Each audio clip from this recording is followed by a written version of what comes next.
Okay, I think we're live. They probably heard our countdown and everything. And all right, Well, good morning. here we are. Great to see you guys.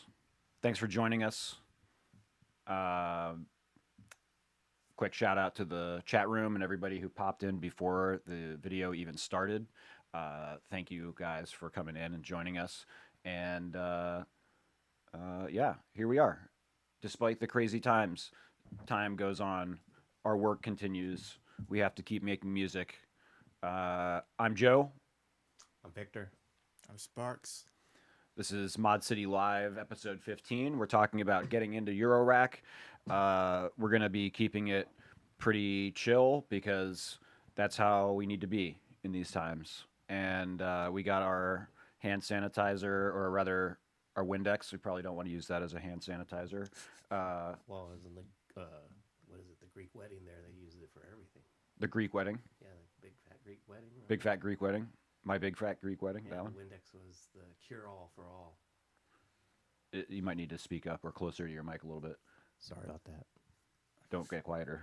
It's a habit when I get around mics. Okay. Self compression limitations. Okay. Well, shout out to the crowd in the chat room. Devlin, first in the room. Thank you so much for coming in. KD, great to see you. Kinkus, great to see you too. Skulldrazier, Mark, we usually only talk on Facebook. Great to see you in here. I think I've seen you in here before, and great to catch up. Vigard, how you doing? Hope everybody's doing great in there, despite the obvious things happening. And so, we figured we need to keep it rolling. We need to keep making music, focusing on our craft, right? This is a time for us musicians who are already kind of homebodies and solitary creatives. We need to take advantage of this time and try to use our work and our music to take us away, like we always do, to give us a relief from the outside world.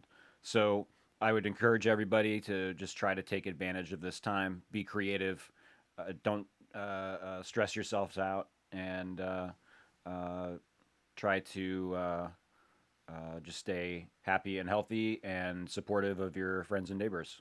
And yeah, with that, let's talk about some of the maybe opportunities that are coming up right now. One is Moog has kindly made their iOS Mini Moog app free for download. So that's kind of cool. If you're into synthesizers, I would imagine that might be of interest to you. Obviously, we all like to touch our synthesizers, but I think these iOS devices are have long since passed the point of being very useful as operational instruments inside of the studio, even if it's for sound design, or like sound effects, those types of things. You could record that in real time right into your audio interface, of course. There's probably a built-in recording function inside of that synthesizer. I haven't had the time to check it out. There's certainly one inside of the Animoog. Kinkus says the Model D app is amazing with all caps. I mean, I don't know if would need any other uh, confirmation. I fully trust his word, and I think every other app that I've seen from Moog has been pretty damn great. I still use Animoog, which is got to be like almost 8 or 10 years old now or something. So great stuff. And if you want a polyphonic MPE compatible mini Moog, that sounds great. Wow. So you could hook your Rolly blocks up to it or something like that and get some maybe much more deep functionality out of that instrument than you could ever get out of the original instrument, certainly. So great information. Thanks you guys for feeding in on that. And yeah, Moog System 15, also a great app. I mean, it's Moog. Pretty much everything that they make is fantastic. So also on iOS, the Korg has made the K oscillator, the K oscillator, free as well. More of a fun toy, but again, you record that, and maybe you can generate countless risers, sound effects. Who knows? I used to use a chaos pad religiously in live performance, and yeah, I can't speak highly enough of that instrument. I don't know if you guys have played around with the chaos pad at all. I remember there was a DJ mixer. They had two DJ mixers who had that had chaos pads built into them. Newmark had one, right? I think one was the first generation, and then they came out with that second Chaos Pad. Remember? Yeah, And then that got it into another. yeah. Then they made another one, right? Yeah. Yeah, those There, were there was one back in the day that didn't make it too long. It was from Roland, I believe. It was orange, and it had like the sensor. the D beam. Yeah. Yeah, the move your mic closer. The Roland one, I'm trying to remember the name of it. It was orange though, yeah, like you're saying, Yeah. and it had like a chaos pad like thing in the Yes. middle, Yeah, yeah. and the D beam. It was like something B303 or three something. It was. Yeah, I can't remember the name Yeah. of it. Maybe I can find a Uh, picture of it. yeah. And what else? Oh,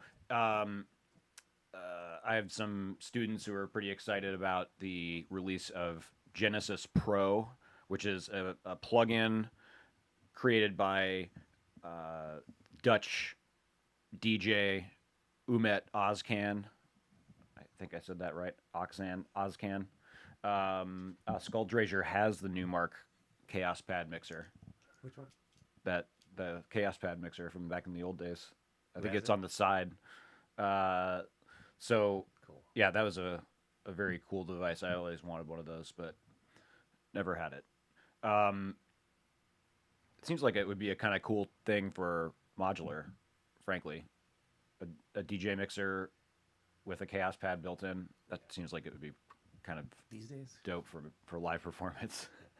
I think so.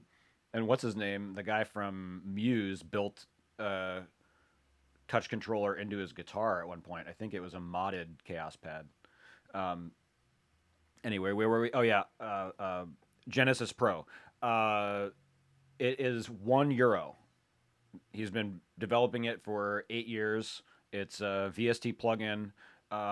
Now, there are a couple of issues with it. One was that the website went down immediately because for €1 and all of the years of hype he'd been building up about this synthesizer, everybody who loves that guy went right there, right when it was announced that it came out, and crashed the server.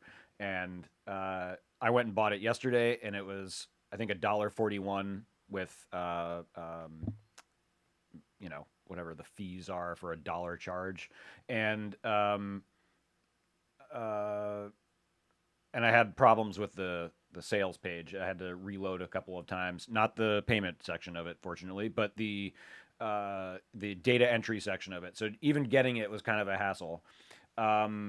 The synthesizer, the plugin is also kind of clunky that it has to be wrapped for 64-bit plugin use, which is a little bit funky, and it's $1, I guess, but I feel like there's some things about it that probably need to be worked out. So we'll see. We'll maybe report in on the development of that. And Vigard, yes, we are about to get into Eurorack. Tell us what you got in the chat there. So Eurorack. I feel like there were a few announcements this week in the Eurorack world too, but they're kind of flaking on me right now, so we'll have to swing back around to that. So we're really here to start getting into Eurorack and talking about some of the different ways that we can get into Eurorack. And when I got into Eurorack, there were maybe a few options that were sort of the affordable options. Some of those still exist. One of them was the Tip Top Happy Ending Kit, right? The Tip Top Audio Happy Ending Kit is basically an 84U or 84 HP rack, 3U rack mountable. So this is around $150. It comes with a power supply, and they've upgraded the power supply quite a bit since it first came out. This was kind of the only affordable way to start building a rack when I first got into modular, and uh, over the years, a number of different options have started to percolate. There's now a thriving semi-modular market, as you guys are pointing out in the chat there. The semi-modular market, I think, really kind of blew up with the Moog Mother 32.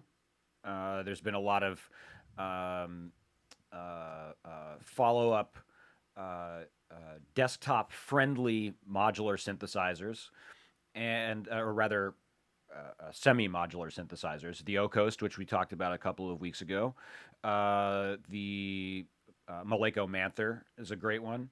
The Big Evil Bee have a number of different modules, of course, and we're gonna just gloss on by that. But there are maybe a number of different options for getting into Eurorack without really getting into Eurorack in that sense, without necessarily starting to build the rack. And I think that's something that you need to ask yourself. Do we want to have something that we can expand, or do we want to start with something that has maybe a few uh, modular functions built into it, but basically is going to generate a thorough world of sound right out of the box?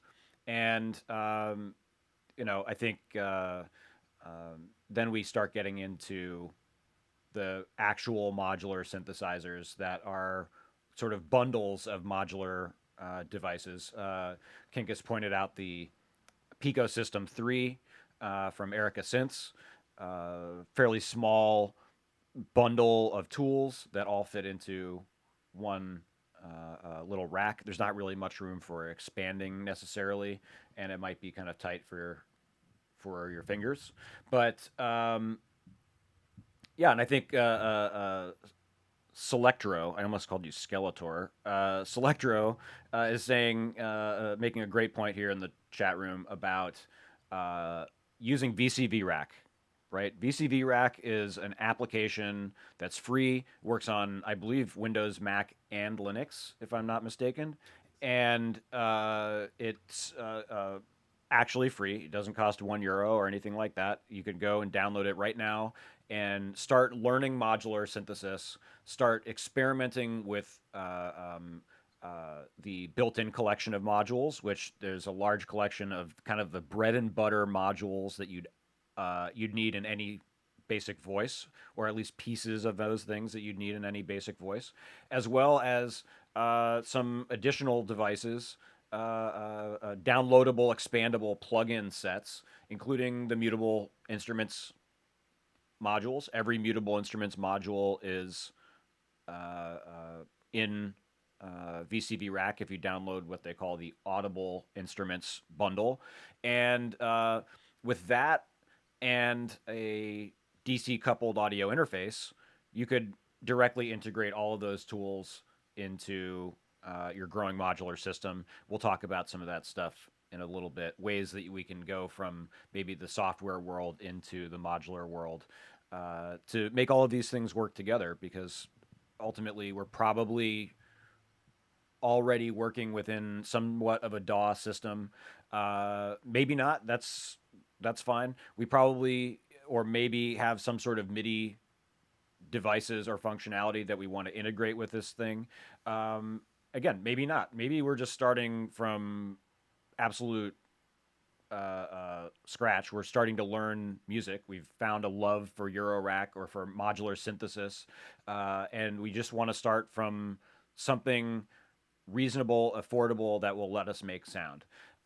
So now, this is not a sponsored video in any way, shape, or form. I just want to make that clear right out from the front. Viktor here was lucky enough to pick up a Nifty case from Create Audio. We ran into Al Jolson, great musical name, not the Al Jolson from the 20s or whatever, but Al Jolson of Create Audio.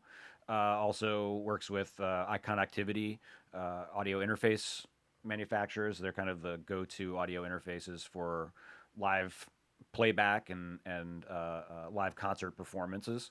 Um, but we met Al and ran into him. That was already after Viktor had picked up a Nifty case. When this thing first came out, I saw it and I said, "This is going to be the starting point." I think for a lot of people, this has a lot of tools built into it that might end up costing you a lot of extra money if we went outside of this thing. So I figured we'd take a look at this. We kind of use this as a jumping off point.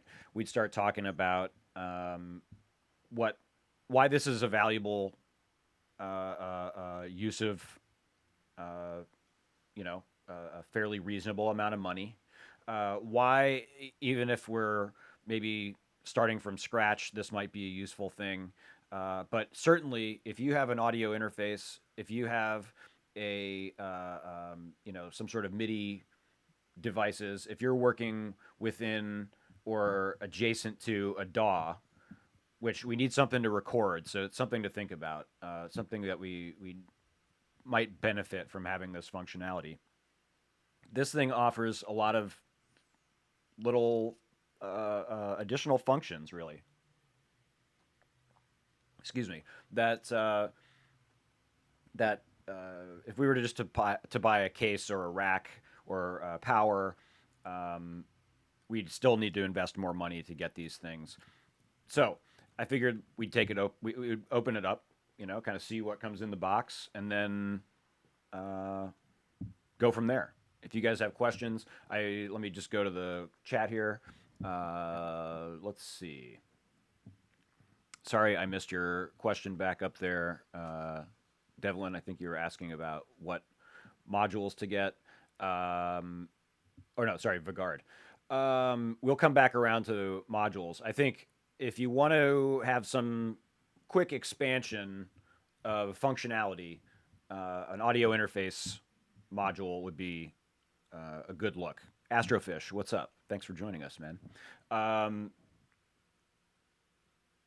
okay, so let's take this thing apart. Let's open it up. I'm gonna reposition my mic slightly here. Okay, and maybe I'll move my coffee out of the blast range here. Okay, so here we go, the Nifty bundle. Now this comes with a case, a powered case, and two modules. So we can start making sound and we can start.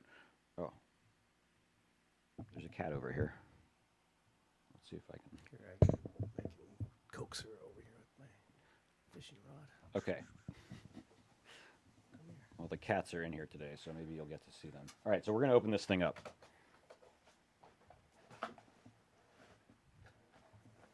Again, this is not a sponsored video. I just kind of really dug this thing. I really dug this thing when I saw it.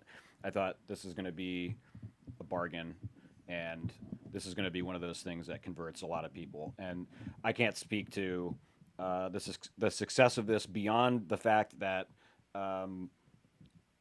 Create Audio is constantly posting videos on their Instagram of new users, and so I think it's probably working. It seems like a genius move. Okay, so we got some stickers. We got looks like a piece of paper back there telling us don't damage your shit. Here's how to plug in your power cables. So this is something that you might have to go and read a fairly dense website to get that information if you bought a Dopefer case. Now, don't get me wrong, Dopefer's website has pretty much every damn piece of information you're ever going to want to or need to know about Eurorack because they designed it and they need to have all of that information there. But he's trying to keep it simple here. We'll see another. It looks like there's shrouded cable mounts. I don't know if that's the right word. Power cable connectors, and that's another kind of benefit here that might save us from a lot of tears. Okay, so we got some cables came with this. We got some power over here. Looks like, yeah, okay, that's already hooked up. And then we're gonna take this thing out. Now, I'm going to do it.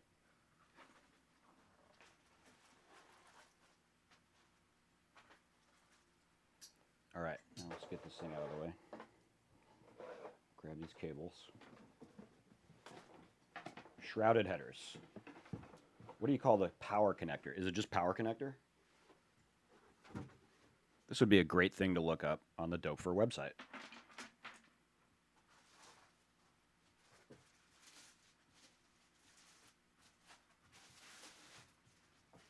All right, here we go. Yeah, shout out to Kinkus right now, Synth DIY guy. Go subscribe to his channel. He's got a great DIY channel. Okay, and let's see. Is this thing in the frame? And now we can maybe bring this down somewhat.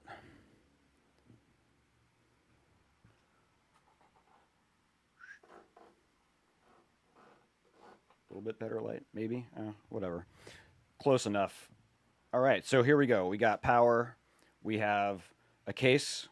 We can remove these panels. You could probably even drill through these panels and do some DIY modifications, right? Build your own oscillator, build your own filter, build your own VCAs. Super easy to do. Actually, I'm thinking about maybe doing a video on that very soon. We'll talk about that when we get to the end here. Well, shit. Let's just talk about it right now.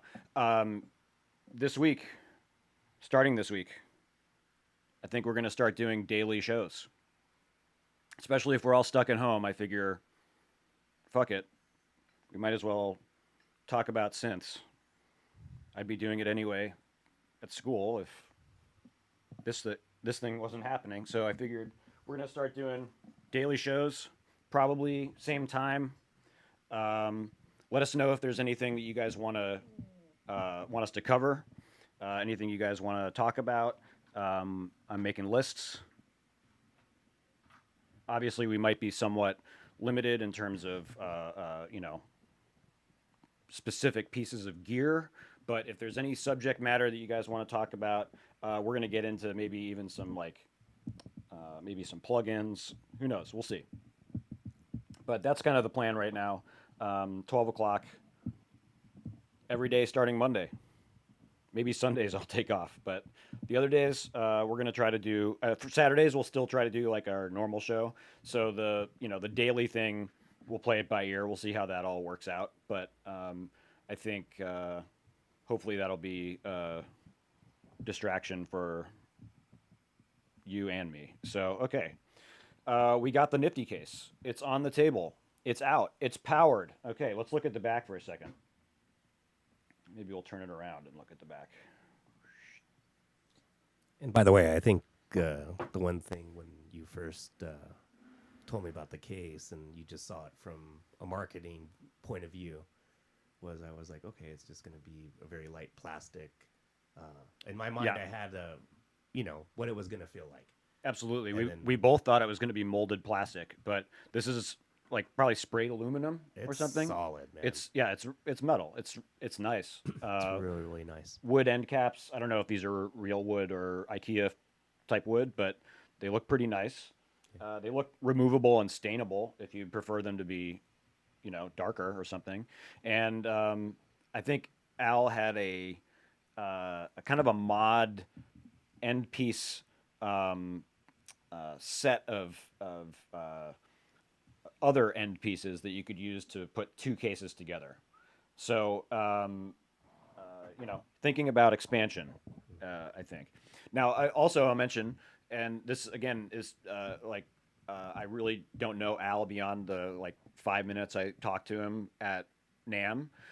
He is a friend of our friend Henry Strange, who was on a couple of weeks ago. Go check out the Henry Strange show. Henry also has an amazing case. He also has a really cool LED light module so that you can modulate LED lights from your system.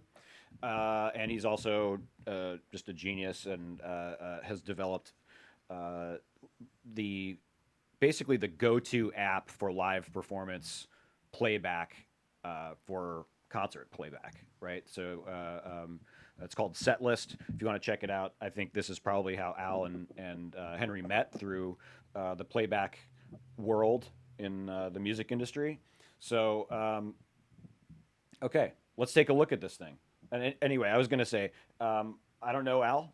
All I know of Al is that I know he went to Berkeley back in the day because we chatted about that for a moment. I know he's been working in this industry for years.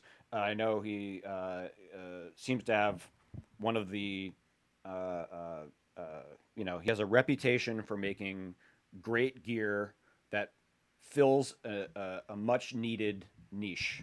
So I have. This is one of the reasons I had great expectations for this thing. So we got it powered. We got a power button on the back, so you can just turn it on when you come to the studio. It doesn't have to be constantly on. Oh yeah, with Icaro. Thank you, Kinkus. Icaro Fair helped to design and build set list and a number of other pieces of software with Henry. And Icaro, I think, is a beloved member of the modular community. Back when I was really bad at live streams a couple of years ago, we did a live stream together, and it was really fun. And he played, and that was really cool. So back to the Nifty case. So this whole thing is metal. Built into this case, important to point out, is USB MIDI. That alone is probably $150 value, I think. A USB MIDI to CV converter built into the case, right? You'd have to buy a module for that dedicated purpose if you wanted to work via MIDI to CV. Does not work something or other with the Octatrack with the original firmware on the case. And what do you know? They worked a lot to solve the problem. I've received the beta firmware and it works perfectly.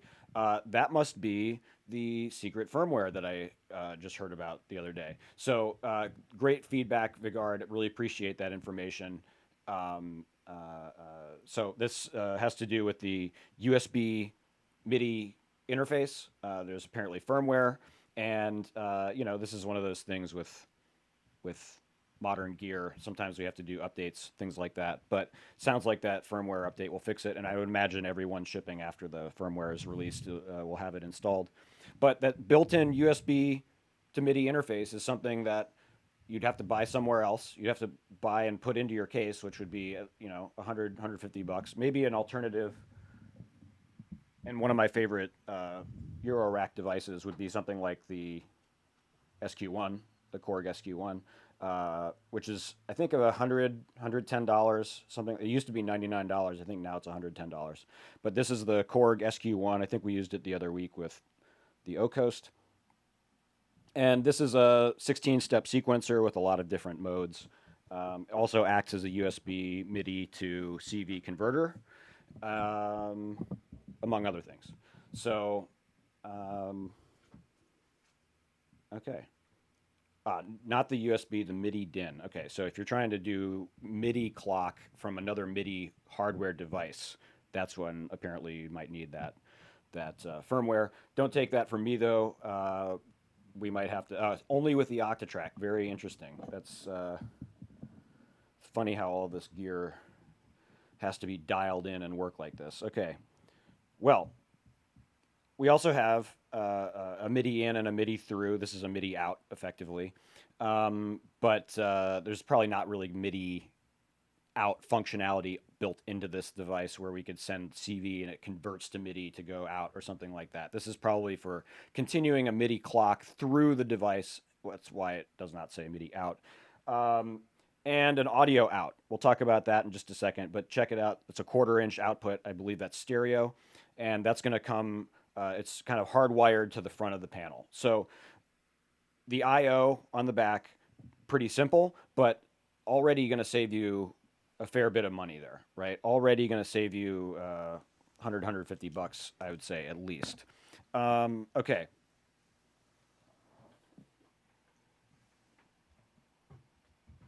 Let's bring it back over here. We have a cat. There's a cat. Hi, Moog. We're gonna have to get Moog on the Nifty case at some point. Um, okay, here we go.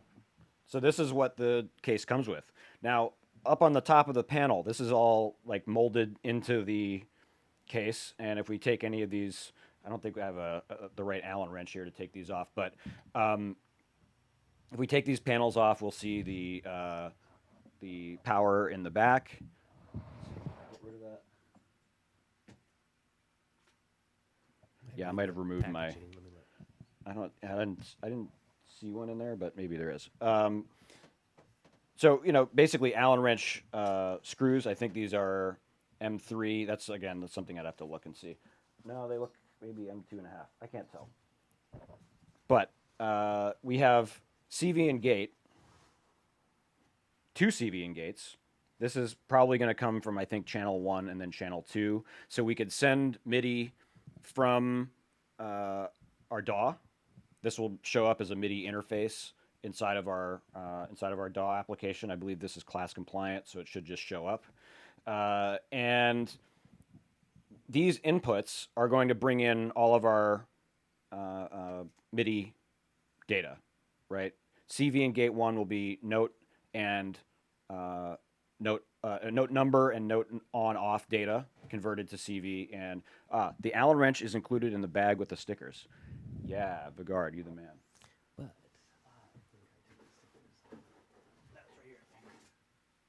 Oh, maybe. I think we took it out already. Oh yeah, that's over there. It's over there in that pen cup over there. That'll do it.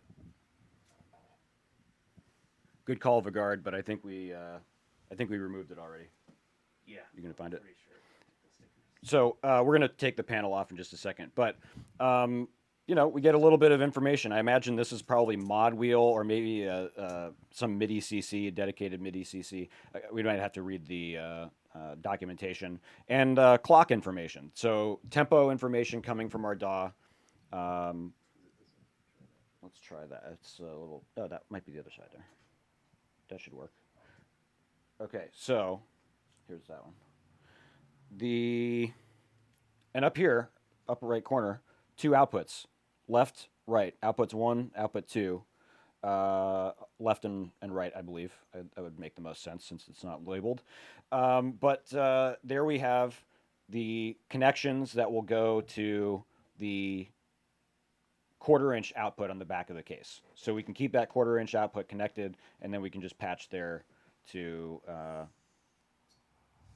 make the donuts. All right, let's take one of these panels off. Let's look at what's inside real quick, and then we'll talk about these modules. And what are we looking for inside? What do we need to look for? Well, we need to look for the power depth. Connections. Also the depth. The depth, great point, Right. right? We want to see how deep this thing is. Because I was like one in an ES9 or 8. And Yeah, if you want to get an audio interface for this thing, like the ES9, the ES8, Actually- the ES9 might be a squeeze actually. And I think the thing I'm going to shoot for now is to get the PreSonus 1824C sound card. And it has the channels like 9 through 18 8-at out. And then get the ES3 Oh, that's smart. and put that into that and then connect it that way. Sure. Of course, we're talking about the Expert Sleepers DC coupled modular Eurorack format audio interfaces, which hook up either, if you go with one of the older ones, ES3 or ES6, I think it is. Those ES8, are ADAT or SPDIF, right? These are clocking formats and audio clocking formats, and digital audio transmission formats, of course. And I guess, yeah, and then the device converts that to analog signal, and just as an audio interface does, the DAC, the digital to analog converter, converts those incoming digital signals into analog CV signals or audio signals if you want to just use it as a normal audio interface. But it's this this gives us the ability to take signals from something like VCV Rack or Ableton and send those signals right into our modular synth as eighth-inch connections out from our audio interface, the dedicated Expert Sleepers audio interface, if you want, um, or out of a non-modular, non-Eurorack audio interface, a DC coupled audio interface like the PreSonus or the what's the other Arturia Audio Fuse or something like that. Um, and you could still send signals to your modular through a non-DC coupled audio interface, but those signals will really be limited to audio or maybe triggers. That's about it. You won't get nice LFOs or DC signals because audio interfaces that are not DC coupled are designed to not allow or send direct currents to avoid damaging other audio equipment, like speakers And if primarily. and if you Google it, you'll find the list that someone wrote on Gear Sluts or something. It comes up in Yeah, of audio interfaces that are DC coupled. DC coupled, or verified, non-verified. something that a lot of makers are now focusing on, and maybe I don't know how much value it provides to them, but it's something that people are asking about now. So we look inside, and we see that it's pretty deep. We've got a ribbon power cable here that's fastened to the back with these kind of simple plastic fasteners. That's a really nice little feature. I guess they're just adhered to the back of the case.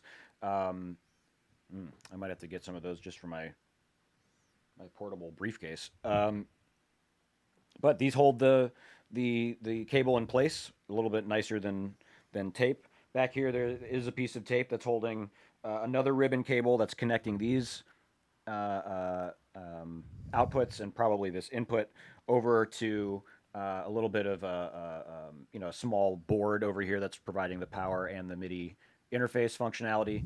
For the most part, all of this upper panel is free and open. You could drill in through this or something as long as you don't hit the PCB behind these things, and mod the top of the panel as well, right? You could put mults or who knows if you get creative. But we also have these big blank panels, which you could let your kids do some art on, or you could mod them too. So, or you could make some art on them. Get into the modular with all of your interests. Okay, so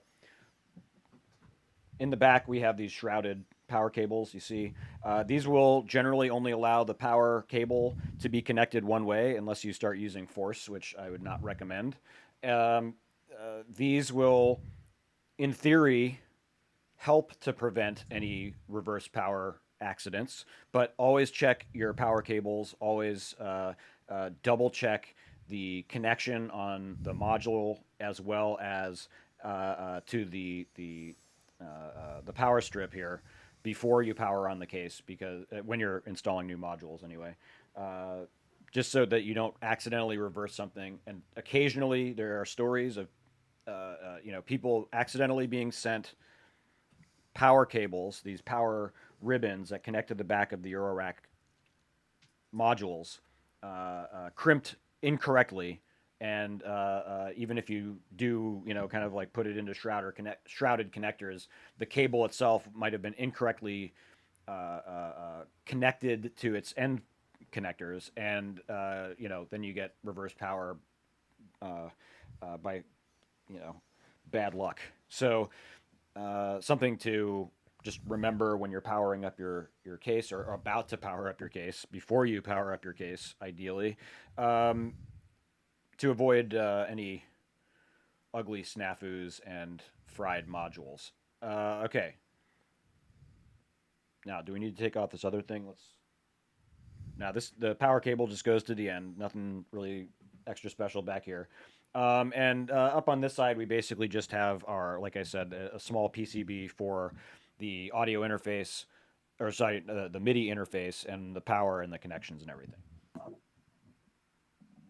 and that's pretty much it in terms of what's inside. Now, this is something that we'd have to try to see if an expert sleeper's module would fit in here. We might need to move this power cable out of the way above or below or something like that to fit and accommodate modules of certain depths. So it's going to be really important, whatever case you get, to check the dimensions of that case. How many millimeters depth does it have? And everything in Eurorack modular is measured in millimeters because of its development in Germany. So we're talking in millimeters and centimeters, and I would just say uh, don't splurge on expensive modules without looking at their dimensions, looking at their power requirements. All of these things are going to be very important. You can refer to modulargrid.net, the Eurorack user's best friend in this process, to look at power consumption rates, to look at dimensions, if the company has done a good job of listing all of that stuff on the website. And if they haven't, probably a user might have. So, uh, yeah, anyway, pretty deep, but maybe not as deep as a Doepfer case. It's probably twice as deep as a Doepfer case. So if you've got any, there's another thing when you're doing DIY, right, Kinkus? You've got to consider that that DIY device might be made nice and big, nice and large components to make it easy for all of our klutzy, non-trained electronic amateur hands to be able to fit everything on the board and solder comfortably, and that might lead to the designer making the panel deeper, or not the panel, the PCB board deeper, or they might be saving for rack space on the panel and instead accommodate by making the module deeper, turning the PCB at a right angle to the panel so that it goes deeper and they can keep the panel skinnier, right? If you look at 2HP, this is not a bust on anybody. It's just an accommodation that we have to make when we're designing modules. If you want to save on HP, you're going to have to go deeper to make up for all of that lost real estate, right? So if you look at 2HP modules, they save tons of space on the rack itself, but you better have a deep case because there might be some deeper modules, some deeper PCBs. So same with those Pico modules. I would have to assume. I've not looked in the back of a piece of a Pico 3HP module, but yeah. Okay. So we've got a cat playing like crazy in here right now. Maybe we should switch over to the cat view.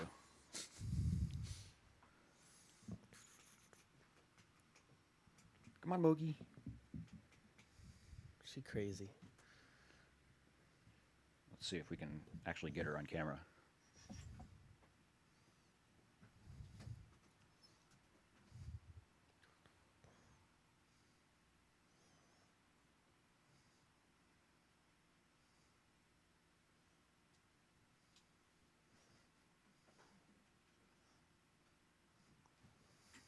Cat break. Okay. Back to Picos are skinny. Oh, that's good to know. There's SMD. I mean, I think the 2HP are SMD too, but it's good to know that they're saving on real estate there. Okay, so let's put this thing back on and let's talk about these modules for a minute. Actually, let's leave it off because maybe we'll put something else in there. By the way, these are M3 screws for sure. These are M3 screw holes. So, another thing that I expected from this case was that it would probably have those flanged, extruded aluminum rails that we get with The happy ending. with our tip top happy ending kits, exactly, and every other kit, right? The Doepfer standard, I believe, is these Euro rail multi-use uh, rail aluminum things, right? And they have these strips of threaded metal that kind of slide into pre-existing slots in this Eurorack, this Eurorail standard. Eurorack, you have to remember, is designed to work with off-the-shelf parts so that anyone and everyone, at least in the mid 90s, who had like an electronics store near them, which was normal at the time. And, you know, we had Radio Shacks, and I don't know what existed in Germany back then, but probably way cooler sets of stores than we had over here. And they could go to the store and they could buy the rails, they could buy all of the component functionality effectively off the shelf at an electronics store and go home and build yourself a Eurorack system. You wouldn't even need to go and buy a box that someone else put together. Of course, you could, and Dopefer offered many options for that, and they were primarily the only company to do that for a bit of time after they developed that format. But you know, this was there are kind of standards that they set, and those standards sometimes, especially as time wore on, were not the cheapest standards. They were, you know, I think there's a level of quality that they were trying to go for, certainly. And I got cat hair in my coffee. Sweet. Thanks, Moog. But this has a different kind of rail. It's still a threaded piece of metal. It's bolted to the body of the case. Saves a lot of space. I'll bet it's lighter. Basically, it seems like about 2 times this width here. So yeah, some interesting design decisions, simplifying the process. Probably much easier to do this. So interesting, efficient device. Okay, so we're going to leave the top open for just a minute because we might just go in and drop another module or two in here. But this device also comes with 2 modules. So just to do the math again, this is why this kind of struck me when I first heard about this case. We get a case with rails, self-contained, and power, right? That seemingly at its cheapest, at least until maybe the big dirty B comes out with their case. This is, you know, that's going to probably cost you about $150 flat right off the bat if we go with any other options, right? So case 84 HP, talking $150. That will also include power, most likely, right? MIDI interface, another $150. You're already at $250. This sells for $270, Like that. $300, something like that. It was on sale for $270 for months.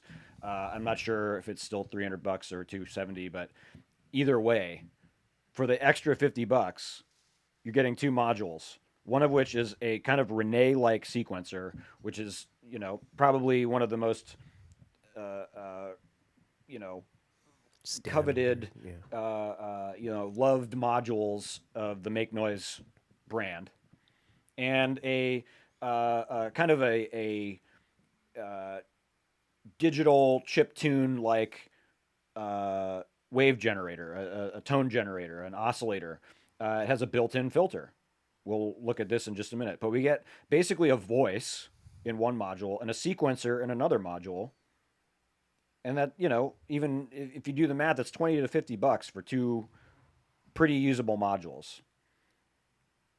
Isn't it 2 voices? It is technically 2 voices because it's 2 oscillators built into this thing and a filter and an LFO. Yeah. And we have a mix output. We have pulse width control. So we'll hook this thing up in just a second because I think this is a cool thing to play with. I have not played with this other than like 2 seconds at NAMM, but we're gonna try it out right now. So, but to, you know, my bigger point there was that this is, in my opinion, a great value for $270 to $300. I think this is, you know, you've got the tools to make sound, the tools to get signal into your modular system from your DAW, right? We can send MIDI via USB right into this thing, and we can sequence the sequencer. We can clock the sequencer, rather. We can get sequences from the DAW patch those into the tuning, and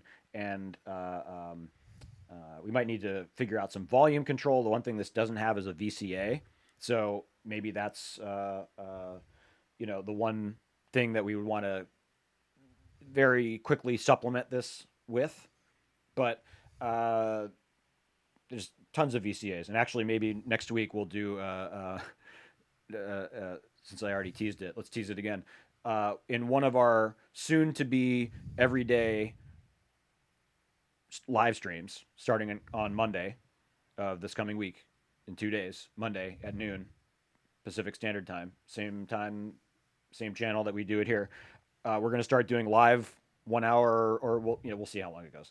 Live daily shows. So one of those shows, I'll promise you right now, will be DIY VCA. Very easy to make VCA. I don't know how shipping is going to be from Mauser or DigiKey or any of these things right now, but we're going to talk about some simple things that we can use. You might even be able to salvage parts from, other devices if you have them laying around or something. But Vactrol, homemade Vactrol-based VCAs.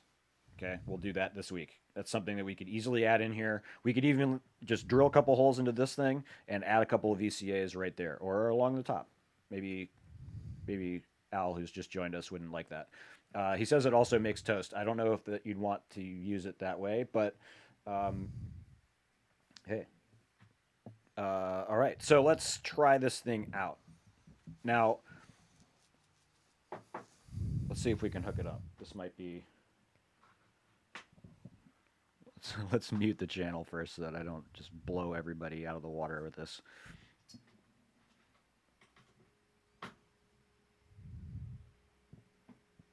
Okay. Let's see if we can get a signal anyway.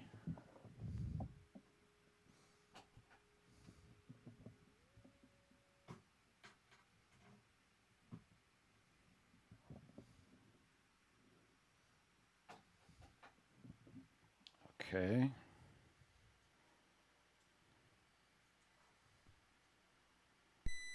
Oh, there it comes. My crappy old mixer.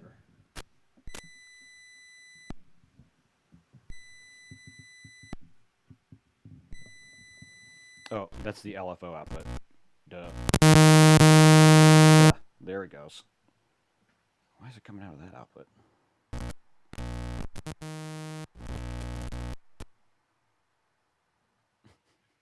What the hell? Okay, we're gonna mute that.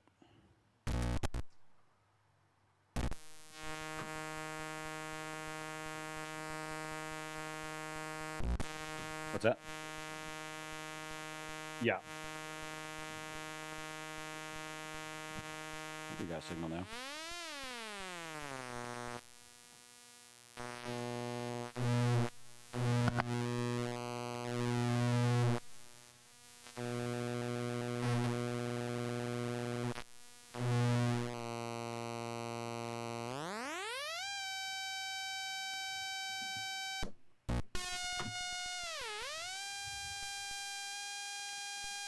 I don't know if you guys can hear that. Yeah.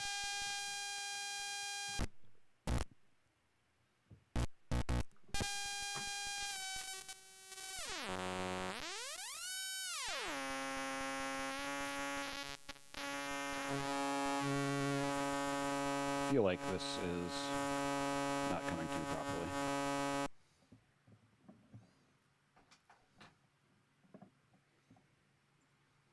One second, technical tweaks here.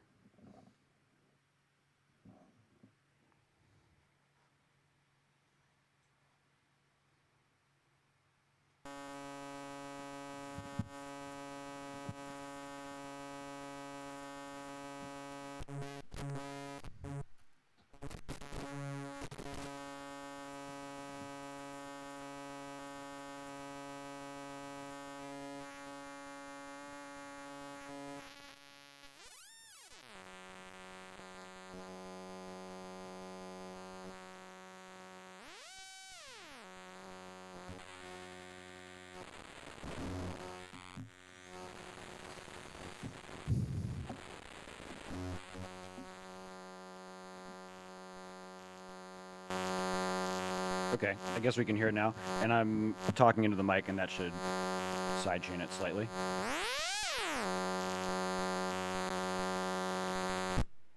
Now, I don't know if we need to come out of the filter out.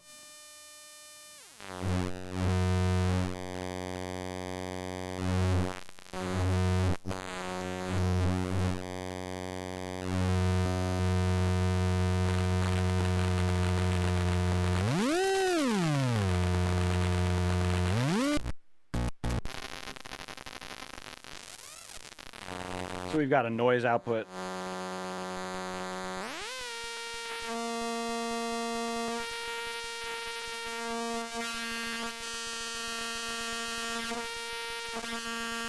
Kind of a square wave.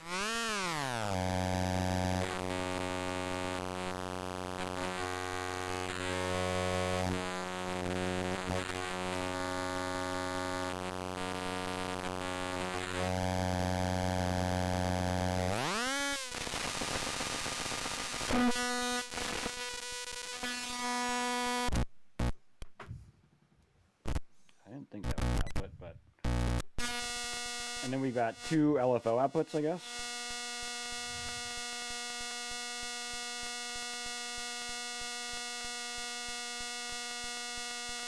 So we can maybe patch some of these things together.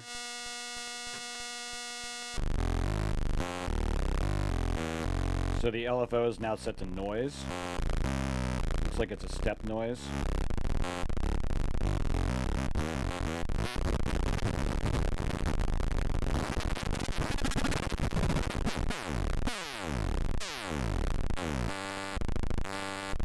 Square wave on the noise.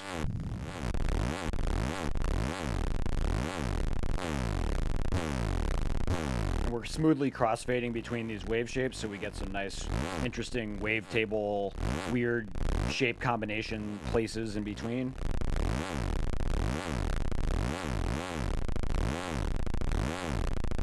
Seems like triangle, and then kind of like a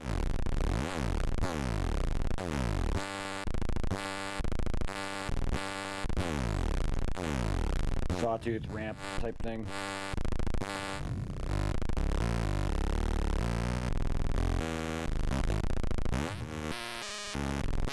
Amplitude or depth control.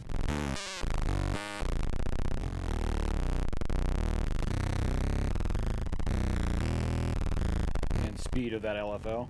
So we're just using the LFO to control pitch right now. Try it on the filter.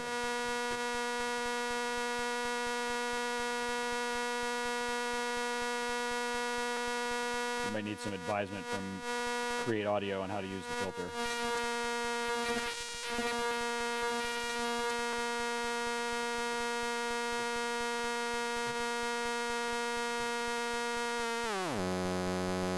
Maybe we need to come out of the second output.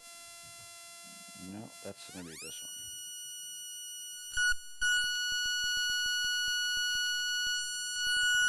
So this is kind of a lo-fi-ish type of oscillator, and you know, if we like the flexibility of a wavetable synthesizer, or if we like the classic analog tonalities, this might not be our everyday synth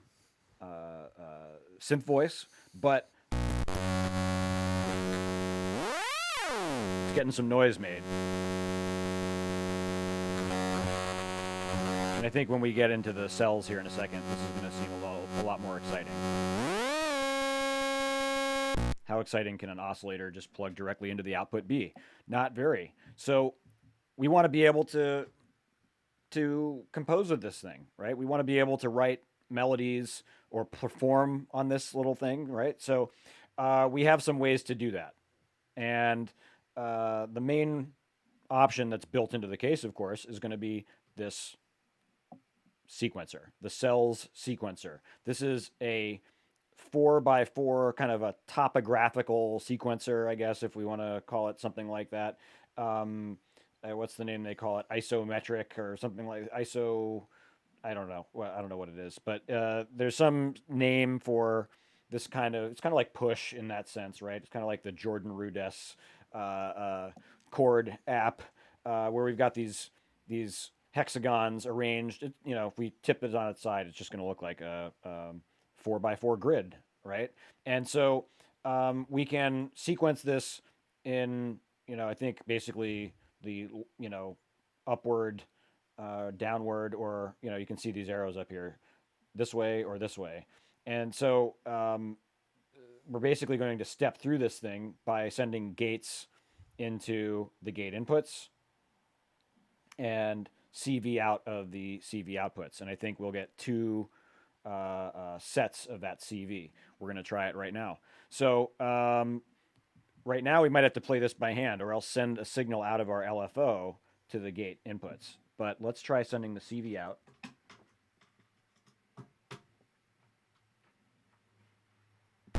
And we'll hook this thing up.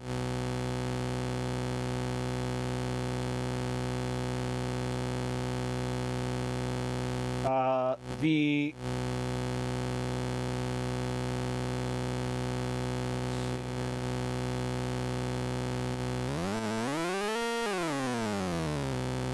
Okay, so I got that right. One thing to say here, Astrofish was asking about flying bus boards and power connections and the noisy factor of flying bus boards. This is a problem, especially with particularly specifically noisy modules. So if you have a module that is maybe DIY, maybe a small run of from a manufacturer who makes modules that are known to be noisy. Sometimes analog modules can be noisy. Those types of things can tend to cause issues with flying bus boards. But I have not had problems with that myself. I use almost all flying bus boards in my row power from 4MS. The Dopefer case I have does not have those, but yeah, I think the real problem happens when we have a particularly noisy module that's hooked up to that power, and that noise tends to feed into everything else. So, I think there's potential for more noise. That's seems like a fair assessment, but we see a couple of people here who haven't necessarily had that problem, but there could be interference with a cable, as Skulldrazer is mentioning here. Maybe if the power cable is too close to the PSU, there might be some sort of noise, and I think Create Audio is saying it also comes down to the design of the module, of the power module. So all of these things kind of combine to create a better ecosystem to avoid noise, I suppose. But it's really, I think, all back down to the modules that you use, which some of them I've not had much of a problem with this again personally, but some of them are known to be noisy. So something to maybe ask around about. Okay. Let's see. Okay, so cells, this sequencer. 16 steps. We can trigger them simply by touching. These are, is it touch capacitive? Something of that nature. We have to tune this, right? We have to tell it what tuning we want each of these steps to actually send. So we need to hold the tune button, select a knob, select a position, and then as we turn that knob, we're going to tune that thing. So I'm going to talk for a second as I connect this, because hopefully that way it won't make a lot of noise. There we go. I figured out how to do it. Okay, and see they're all kind of set to 0 right now. Select this one, hold the tune button.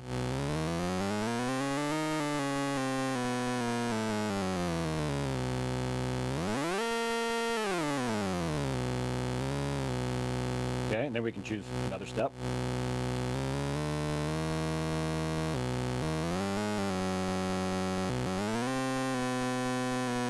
And you can see it kind of goes by semitones, right?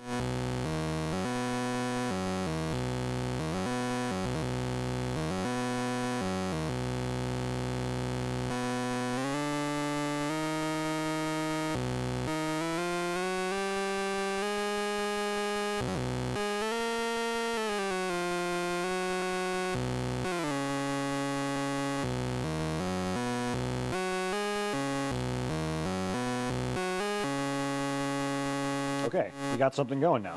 Let's take the output of our LFO. We can see it flashing over here. Let's try sending it into, I guess it would be this input.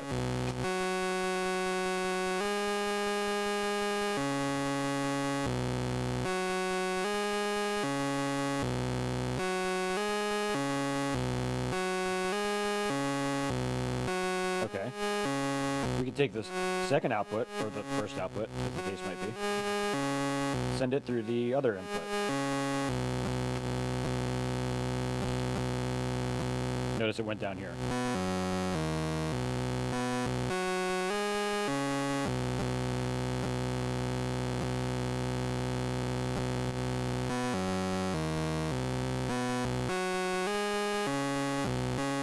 So, now we're getting there.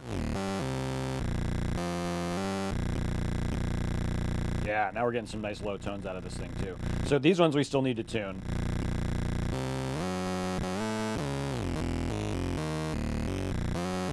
I can just hold the tune knob or button as it steps.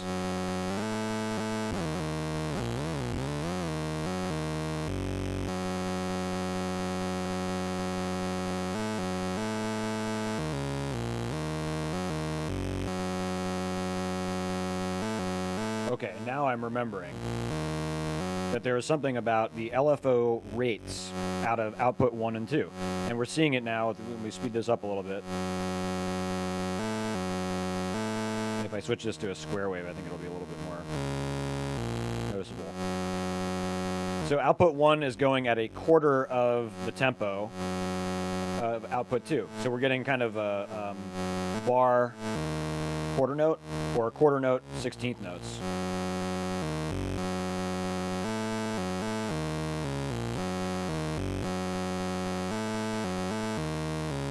You see now it's kind of playing these in order.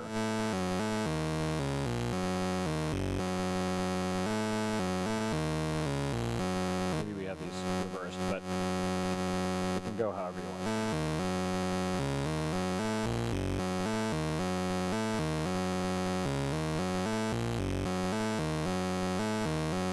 You know, when we put these in, it's going to kind of determine where it hops around.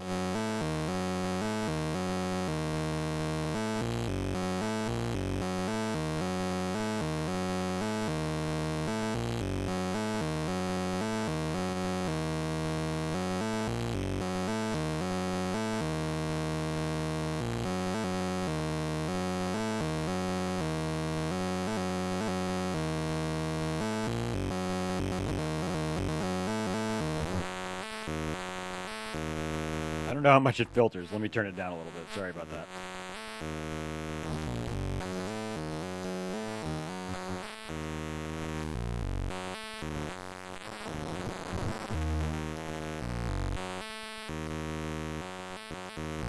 Okay, let's turn it down. All right. See, this is why we need a VCA. I had to turn that down in the mixer. So this is why next week we will get into building our own VCAs, simple VCAs, passive VCAs with homemade Vactrols. We'll see how that satisfies people. Hey, Wambra. Didn't see you come in up there. Okay, so we got a couple of things happening now. Now it's really flying through these sequences. Okay, and then we have a second channel, and I believe this channel is completely separate from the first one. So we've got this one. Maybe we'll slightly turn this back up.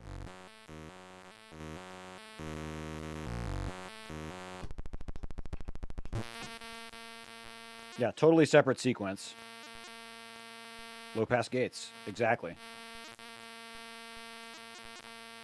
That's what we're going to talk about on one of the days next week. A reminder for anybody who just came in, on Monday, we're going to start doing daily.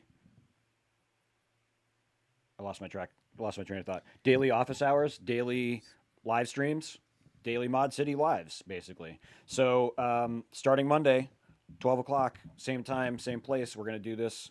I'm not sure what we'll talk about yet. I have a long list of things that are options. But if you guys have ideas, please put those into the comments, the chat room, wherever. Oh, a cat stole my chair. That's right.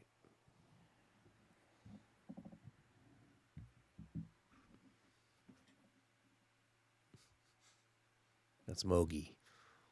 Yeah, that's Mogi. Mogi's the mother of The other two troublemakers. the other two, mother and grandmother to the other two. So we'll be hopefully seeing a lot more of Mogi on the live stream this week. I think she's always a hit. So she's a little bit timid to come on camera, but yeah. Okay, so questions about this device. I see a lot of questions were answered in the chat. Really appreciate Al coming in here and joining us and giving us some details and some much needed levity. Now, Al, if you're still out there, can you tell us the power specs for the Nifty case? That I think would be a useful piece of information.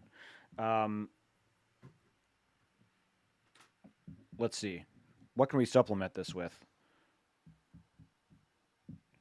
What modules would you guys like to throw into a device like this? I think, especially if we're getting into VCV rack, a useful adaptation to this case would be an ES8 or one of those modules. Now, I also don't know if the ES8 will fit in here. I have not tried, but it would be worth a comparison of the depth of the case and the depth of the ES8, which is, arguably a kind of deep module, but it would be interesting to see those things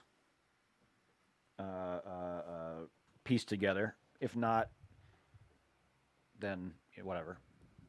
Bah humbug. Okay. Questions? Comments? What are your thoughts on getting started in modular? I'm going to sit down here. Oh, there she goes. Okay. Yeah. Okay. The cat is going crazy on the floor now. So, yeah, I mean, if you guys have any questions, have any thoughts on getting into modular, any thoughts on cool devices, cool additions to something like this starting point, the Nifty Case Bundle starting point. And I will just reiterate, this was not a sponsored video. I'm just a big fan of this device ever since it came out. Yeah, I'm really happy I got that case. Yeah, it's it's one of these things that for we always talk about what's the entry point for modular synth, right? And I think a lot of people got into this and ended up dropping a lot of money and might not have really known what they were dropping their money on, or whether that was really even something that they'd enjoyed using. And so the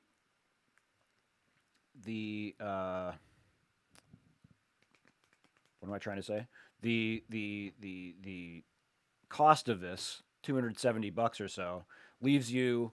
I always thought about $1,000 entry point, something that seems probably astronomical to a lot of people, but if we're talking about creating our own instrument, right, we're going to drop $1,000 on a laptop to do production. We're going to drop probably way more than that on a nice guitar or a nice violin or a piano or something like this if we're an instrumentalist. So if this is something you really want to get into, then I think that's probably a reasonable budget to talk about. $1,000, and here for a little bit more than a quarter of that, we can get all the things that we need to build, tools already included in the device that we can uh, um, interact with our DAW. We can send MIDI from Ableton. We can play MIDI on our MIDI keyboard from Ableton and plug it right into this.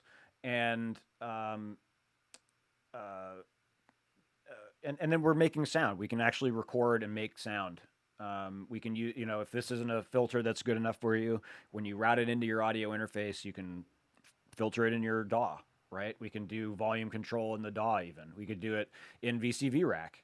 And that leaves us, in my mind, $700 to $750 to fill this case or to start filling this case.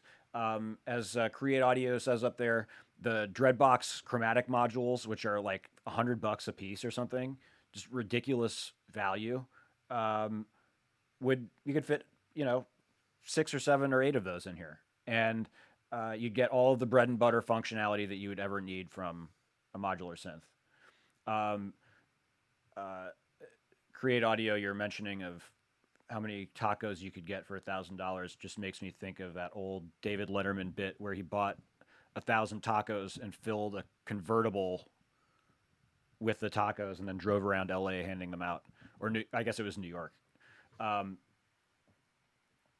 so, uh, that's you're also at a time you're coming into this. If you're getting into modular now, you're coming in at a time when the used market is thoroughly saturated with every module you'd ever need for a reasonable price, right? Um, the you can buy modules for a fraction of the price. You could fill this thing up for $1,000 with probably many, if not all, of the modules that you want. So again, set up a modulargrid.net page. Consider your power consumption requirements, and then start experimenting with things, putting things together. Asking around, what do you think of this selection of modules? By the way, to answer the question from way up above, yes, I would say yes to marbles and any other MI mutable instruments devices. I think they're works of art, frankly. VM Sky, thanks for joining us. I see you have a question. Magna Nishem, thank you for joining us also. I see you up there. VM Sky asks, CV mixing, how does it work? What can we use it for? One of the Dreadbox chromatic modules does this. So does the Behringer Roland 100 modules. Audio mixing makes sense, but CV mixing, great question. CV mixing comes into play in terms of creating more complicated and interesting, less straightforward modulation sources, right? If we look at an LFO, for instance, we're going to generally be seeing a few basic wave shapes coming out of that LFO. Probably the basic wave shapes for the most part: sine waves, triangle waves, square waves, sawtooth waves, these types of things. And those are all great. They're really important wave shapes to have access to. But if we want to make something maybe more complicated, maybe something that doesn't quite seem as straightforward, as basic as just a rising ramp wave might sound, right? If we want to mix that together with, say, a sequence, maybe we'll do one on CV mixing this week too. That seems like a great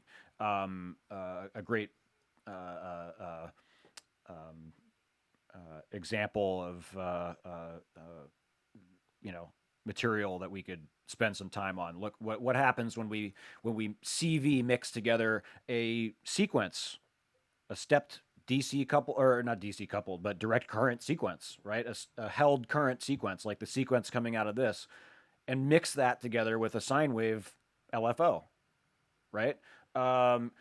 If we mix together an LFO at one speed, in one shape, with an LFO of another speed, and another shape, and those things start colliding into each other, adding and subtracting from each other's shapes, we get a much more complicated shape of an LFO, of a morphing CV current, and that's really where CV mixing comes in.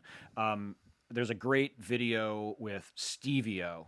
I haven't heard Stevio's name in a minute, but Stevio, I think, is one of these techno artists and modular luminaries. I would put him on that level with Colin Benders, somebody who's been doing this for so long and knows the ins and outs of this thing. And one of his techniques is to use a precision adder, which is a dope for module, which I think just allows us to add, it's basically an attenuator and a mixer for CV signals. And he would have short sequences going into the different inputs, and then as he added them together, it would create the impression of longer sequences, right? As certain steps of a 3-step sequence and a 4-step sequence overlap and add and subtract from each other, it all of a sudden starts to feel more like a 12-step sequence. And by changing the amount, you change the type, or the intensity, the amplitude really of each of the incoming signals. You get a totally different sequence out of it. Go check out Stevio on YouTube. Steevio. Incredible techno artist. Really genius ways of using some of those CV mixing techniques. What we can use VCAs for. I get the volume envelope thing, but not really the CV part of it thing. That would be another great subject for this week. I'm going to write all of these down.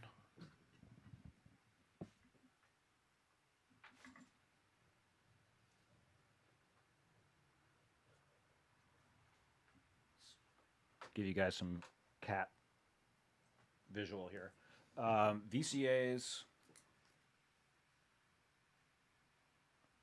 That one I'm going to call VCAs. WTF. Vactrol VCAs. Homemade VCAs. What was the other thing we were talking about? Oh, yeah. CV mixing. Actually, that and VCA's WTF kind of dovetail in together. I think that's kind of a point of discussion that I think could those things could go very well together, because with a multiple or a mixing VCA, right? Like the Veils, I think it's Veils, right? Yeah, Veils from Mutable Instruments. Most of our VCAs, or our non-singular VCAs anyway, are going to mix signals together. And with something like a quad VCA with a mix output, we could send 4 different LFOs, sequences, envelopes, things like that into the different channels on the VCA and add them all together, and have them kind of interacting and interplaying together. So, yeah. So, yeah. Pretty good. Questions? Discussion points? Anything you see online about more free stuff or anything like that? No, I saw these IntelliGel 1U effects. They Oh, have like yeah, 3 yeah. effects in one. Yeah, that was pretty cool. They just announced that this week. The IntelliGel cases that have the 1U rack. There's some, I think there's some power and size differences in 1U modules, so you might check that the 1U module row that you have is going to fit and power properly that device. But I think it had a delay or a reverb and a flanger or something. Yeah, it had a delay. Maybe it was just all delays. It had a tone. Maybe a filter built in or something. Interesting.